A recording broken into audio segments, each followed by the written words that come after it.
भारत ने पाकिस्तान में घुसकर आधी रात को ऐसी तबाही मचाई कि आतंकियों की चीखें निकल पड़ी। भारत को दहलाने वाला खूंखार आतंकी अजहर मसूद रोने लगा, मौत की भीख मांगने लगा।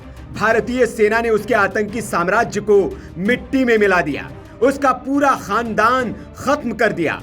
तो अपनों की लाशें देखकर मसूद अजहर टूट पड़ा। लेकिन इतना होने के बाद भी पाकिस्तान की हेकड़ी अभी निकली नहीं है। पाकिस्तान के झूठे प्रधानमंत्री शहबाज शरीफ ने संसद में राष्ट्र को संबोधित किया। इस दौरान उन्होंने सरेआम झूठ पर झूठ बोले, भारत के राफेल को मार गिराने का दावा किया, उसका कम्युनिकेशन सिस्टम लॉक करने का हास्यास्पद दावा किया।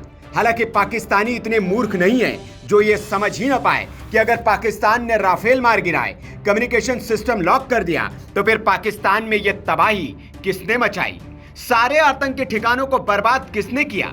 पाकिस्तान में आतंकियों के निकल रहे जनाजे, रो रहे फौजी और मसूद की चीखें बता रही है कि भारतीय सेना ने पाकिस्तान में घुसकर उसे वो जख्म दिए हैं जिनका भरना इस जन्म में नामुमकिन है।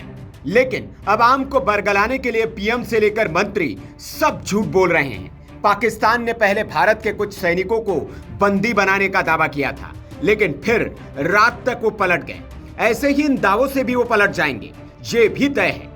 इधर जब शहबाज शरीफ पाकिस्तान की संसद में भारत पर गंभीर आरोप लगा रहे थे, तब संसद में ऐसा कुछ हुआ कि सब हैरान रह गए। पाकिस्तान की संसद में एक मिनट के लिए हलचल पैदा हो गई, सारे सांसद सदमे में आ गए। दरअसल भारतीय सेना के ऑपरेशन सिंदूर के बाद पाकिस्तान सदमे और खौफ में है। आतंकी अड्डों के नेस्तनाबूद होने और आतंकियों की लाशें देखकर उसकी आहें निकल रही है। करीब 25 मिनट तक शहबाज शरीफ ने संसद में राष्ट्र को संबोधित किया। इस दौरान वो झूठ पर झूठ बोलते रहे। लेकिन भाषण के दौरान एक शख्स की संसद में एंट्री होती है। वो दबे पांव आता है, कैमरे से बचकर शरीफ की कुर्सी के पीछे बैठे शख्स के पास पहुंचता है और एक कागज का छोटा सा टुकड़ा उसके हाथ में पकड़ा देता है। इसके बाद वो वैसे ही दबे पांव लौट जाता है। लेकिन उसकी एंट्री होते ही शहबाज शरीफ का चेहरा अचानक गंभीर हो जाता है। वो जल्दबाजी में अपना भाषण अधूरा ही समेटते हैं और उस कागज के टुकड़े को देखकर बिना पल गमाए संसद से तेजी से बाहर निकल जाते हैं। ये देखकर पूरी संसद हैरान रह जाती है कि आखिर ऐसा क्या था उस पर्ची में जिसने प्रधानमंत्री को यूं अचानक उठकर बाहर जाने पर मजबूर कर दिया।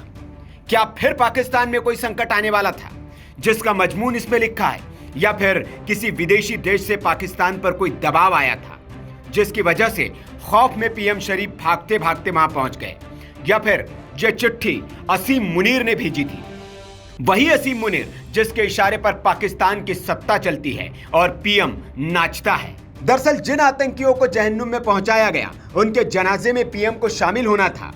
यह बात तय थी क्योंकि शहबाज शरीफ ने संसद में कहा था कि असीम मुनीर के साथ इस्लामाबाद के एक जनाजे में उनको शामिल होना है। लेकिन इस चिट्ठी में क्या लिखा था, ये अभी तक साफ नहीं हो पाया।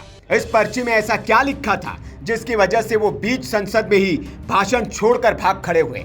संसद का ये नजारा इतना अप्रत्याशित था कि कई सांसदों और अधिकारियों के बीच अफरा तफरी मच गई।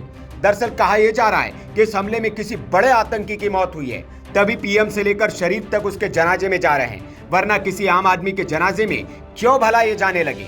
इसलिए इस हमले में किसी बड़े आतंकी की मौत हुई है, ये तय है। अब वो कई हाफिज सईद तो नहीं, ये बड़ा सवाल है।